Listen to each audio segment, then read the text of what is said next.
Mutima utemba ituze mareba atatse neza mubiri uhaza ubwiza karabo kahebuje mvuze wowe nakunze.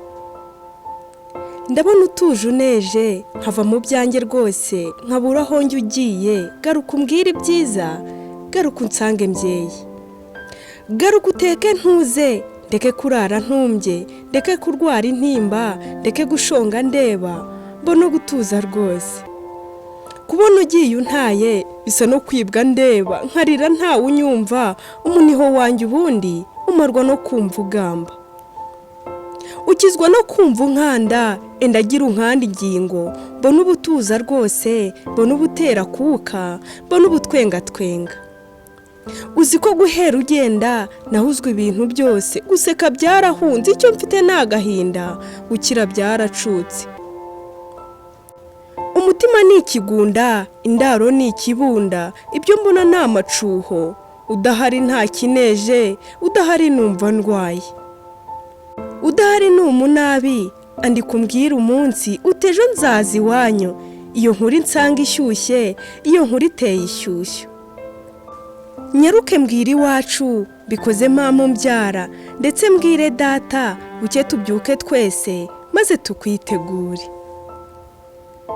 Ndabona waje disi, ndabona uteye intambwe, umusatsi utemba ukuntu, imisaya yuje itoto, umutete utemba amaso.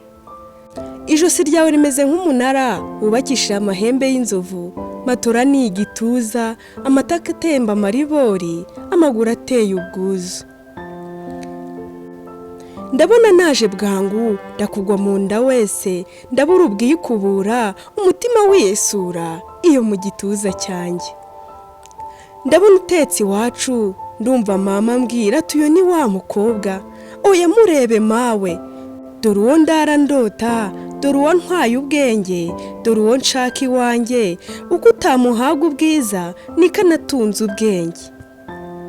Dore amashuri yize atuma tumwita intyoza, umuco kuri wabo utuma tumwita umwari kuko azira ubugwari. Maze umubyeyi ngo abyumve agejura ariyesura, ati mukazana nk'uyu mubuze naba mpombye. Ibyo kwirirwa tonora inzara ibyo ntabikozwa rwose, akanga umwe yakeza iwabo, acunda amataka yasobanura nta kari murebye atazi. Guhuga hunga baje si wo muco yatojwe, agira urugwiro rwinshi urebye ari narwo rwaduhuje, ubu sindi uwanjye ngo nigenge. Mwari uzira ubunebwe nseka itaryarya na busa, biswa noyayo ibyawe sinacutsa, urihariye ubengerana nka zahabu.